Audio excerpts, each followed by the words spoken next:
Well, thank you, Alex, and good evening, everybody. And a very warm welcome to the Foreign Secretary and First Secretary of State. Dominic has been a very loyal and strong supporter of Conservative Voice from the outset.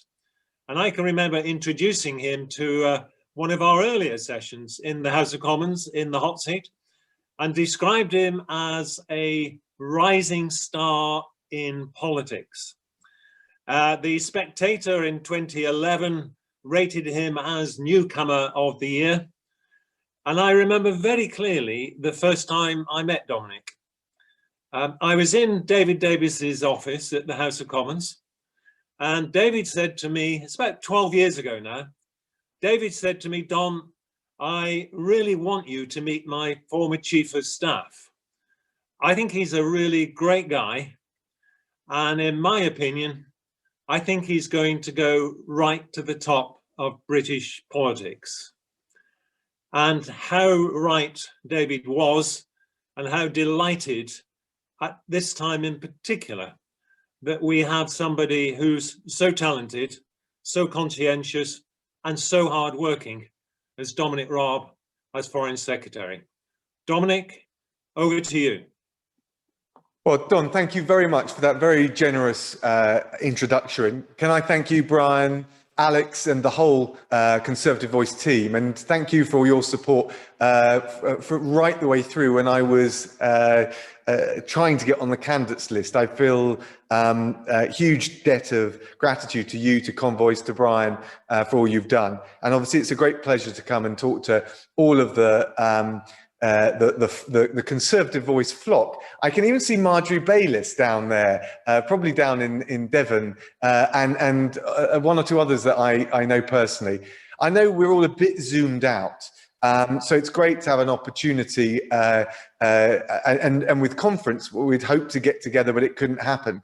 But I do think it's useful to have an opportunity to engage, even if it's via Zoom. And Don, thank you and the team for putting this together. I thought what I'd do is just rattle through what we're doing on the global Britain foreign policy front, and then just take questions. Feel free to ask me on whatever you like, and cover obviously the whole domestic political scene as well as foreign policy. But what I wanted to give you just a sense of is that whilst coronavirus is obviously gripping our politics and our media debate, there is a whole lot of other work we're doing to set ourselves up for the moment which I'm confident we'll get to, where we come through the pandemic, we resolve all the outstanding issues with the EU, and we really are in a position to reach out to the world. And my starting point on some of this is just to, and I think in foreign policy and in politics generally, and frankly in life, we should do a little bit more of looking at ourselves as others see us. And there was a great Ipsos Mori poll done by the British Council, which looked at 16 to 24-year-olds around the world and how they viewed different countries. And we came top.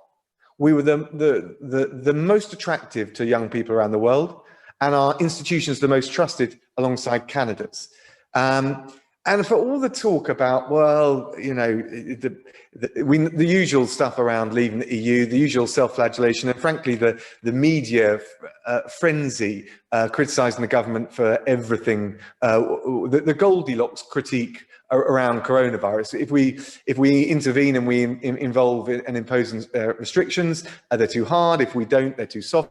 Of course, the media should scrutinise. But I do think there's a degree of pessimism and cynicism and self-flagellism, which is as unhealthy, and it doesn't reflect what I see in the world. The opposition leader in Belarus called us a country of action for taking action in relation to the rigged election by Lukashenko. We've got that Ipsos Mori poll, which shows you what young people think of us. When I went to Vietnam, Korea, Japan recently, all countries that we've either just signed free trade deals with or poised to, the huge amount of enthusiasm for our offer on trade, on business investment, but also Britain as a force for good in the world. So I feel, generally speaking, whenever I go abroad, particularly if it's not specifically on Brexit, I tend to feel rather buoyed about our prospects. And I want you to imagine, notwithstanding the sort of cold nights that are setting in, the dark nights that are setting in as the clocks go back. Imagine that we get through to Christmas. we get ourselves sorted on the testing and possibly even on a vaccine, we nonetheless get ourselves into a position to come through not just the second wave, but really open up our economy, start to bounce back stronger than ever before. We've got the G7 presidency next year. We're hosting the UN climate change talks. Let's say we actually, with the, I think, pretty robust approach the PM's taken, we get a deal with the EU, as I think common sense suggests that we should. Whether we will or not is another matter. I think our prospects next year look very positive.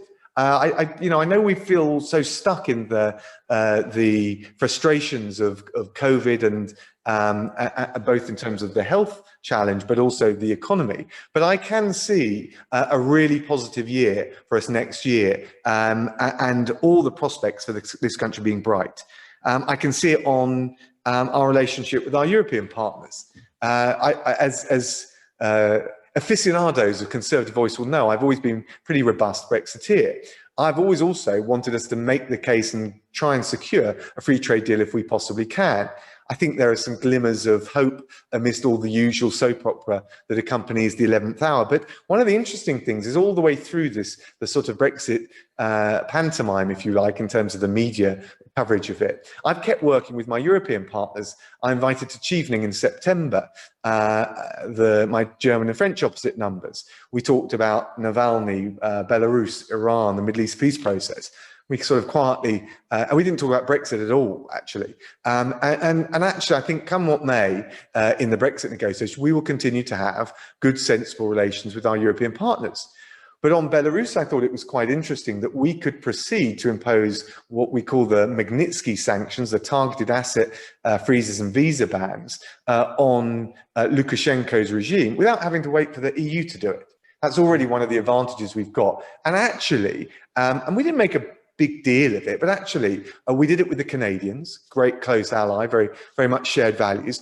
And then not just the Europeans, the EU, but the US also followed suit. I think that's an example of some of the leadership that we can show, but just rest assured, I mean, I still feel very pro-European. It's just the EU political club I've always wanted out of. And I think our foreign policy is already moved on beyond all the controversy. We are still, notwithstanding the Brexit channel of the negotiations, we're still negotiating and working very closely with our European partners. So I think resetting the European relationship, not just in relation to Brexit, but more broadly, is important. I think we can be just as strong, if not stronger, friends and partners with our continental allies. The second thing I want out of Global Britain is a really energetic approach to free trade, a liberal approach to free trade. We don't really have that. No one is making the case for free trade, except Liz Truss, because armed and equipped with the new powers, we've just done a new deal with Japan.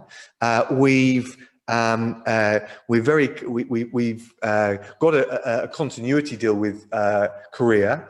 We're looking already at the options for revamping and improving that. We're close to a new deal with Vietnam. And we're ambitious to do this Trans-Asian Pacific deal called CPTPP. And the reason I talk particularly about the Asian and Indo-Pacific countries is if I'm an exporter here, or if I'm looking at the business opportunities from the UK, the growth markets of the future over a 10-year period are, I think, not exclusively, but are going to be, to a huge degree, fueled by the opportunities in the Indo-Pacific region. And I think it's brilliant that Liz Truss is already out there cracking on with those negotiations and getting deals over the line. And I think whether it's for small businesses wanting to scale up, or just the British consumer who wants a greater choice of cheap goods, I think that agenda is really important, and I'm working very closely with Liz. I think she's doing a brilliant job. So we want to reset our relationship with our European partners. We want an energetic approach to global free trade. We also, I think, Britain has always been a force for good in the world, and I think we're proud of that. It's our history, and I think it's our future. I mentioned the Magnitsky sanctions. We've put sanctions on our own autonomous under our own autonomous human rights regime on the people running the gulags in North Korea. We've done it in relation to those persecuting the Rohingya in Myanmar. We've applied it to those involved in the murder of the journalist and writer and Saudi critic Khashoggi. And we'll continue to do it. And I'm working on the next set of tranches and also building up so that we can apply these targeted sanctions, not just on human rights, but on those engaged in corruption abroad. And I think it sends a message. It sends a message about what we're all about, that you don't get to come to this country if you commit appalling human rights abuses. You can't just sweep in and do your Christmas shopping down on the King's Road. You don't get to send your kids to private school here and then waltz in and out. And I think that foreign policy does have moral red lines. And as we engage in trade, and including with countries which won't have the same level of human rights standards, I think there's nothing contradictory. In fact, I think it's self-reinforcing to have this approach to human rights. We've also stood up on Hong Kong. But actually, I want to have a positive relationship with China. I don't think it's a self-fulfilling prophecy that we end up in some sort of new Cold War. And there are positives. They've come up with a recent nationally determined contribution, so an emissions target in the context of climate change, which shows that they're a very important player in that sphere. We ought to be cooperating and engaging with them. Their economic size and asymmetry means that they'll be important for trade. And that's really important, and we should focus on that. But frankly, whether it's protecting our national infrastructure, protecting our intellectual property, or standing up for our values, I think we just got to be willing to do that. And most mature relationships, whether they're with more tricky partners like China or indeed with your closest partners, I think they ought to have the depth and maturity to be able to say, we'll always stand up for our values. I think that's what the UK is about. So as the son of a refugee and working with Priti Patel in the Home Office, who herself from an immigrant's background as well, I'm really proud that we stood up and said to the Hong Kong British national overseas passport holders, once China introduced its draconian national security legislation, well, I'm afraid the deal that we did in the joint declaration, the treaty we signed with China back in 1984, you've breached it, and we're going to live up now to our responsibilities to offer sanctuary and a pathway to citizenship to those B&O passport holders in Hong Kong. So whether it's human rights, whether it's climate change, we're hosting the UN climate change talks in Glasgow next year, or indeed the search for a vaccine, where we've coupled together, if you like, our brilliant researchers at Oxford, at Imperial, with our aid, power and heft to make sure there's an equitable global access to a vaccine once we crack that particular challenge. And I think it's really improved our standing on the world stage. We've raised $8.8 billion to make sure that when we do get a vaccine, we can not just vaccinate our own people here in the UK, but also make sure that those vulnerable countries around the world are covered. And that's important, not just from a sense of moral responsibilities, but if we're going to avoid the domino effect of a second global wave, which we know would inevitably come back and rebound on us, then our national self-interest is backed up by that. So I think the one other thing I would just say is, I think as well as the Indo-Pacific tilt that you're seeing in our foreign policy, which is going to require a lot of stamina, a lot of diplomatic energy, a lot of commitment, I think it's also important that we are committed to Africa, because a lot of the challenges that we see, a lot of the trading relationships of the future, and a lot of, I think, frankly, the force for good agenda that we're looking to pursue is going to take place there. I'm going to East Africa next week, to Kenya, to Sudan, and to Ethiopia. And I think we've got a great USP there, as well as in Asia. We're more liberal when it comes to free trade than our EU partners. We do business with greater integrity than the Chinese or the Russians, as many African countries are finding out and turning against. And we have this force for good agenda on everything from climate change to our global ambition to get 4 million girls into education and to make sure they have a quality education up to the age of 12. Across all of these areas, I think we ought to be confident, ambitious, on the front foot, and notwithstanding the rigours and the challenges that, of course, have preoccupied us in relation to COVID, prepare really to rebound in 2021 with some enthusiasm and some vigour. So that's what we're working on in the Foreign Office, and I'll leave it there and Don and open up to questions. But thanks again for joining Convoice and giving me the opportunity to chat with you this evening. I do really appreciate it.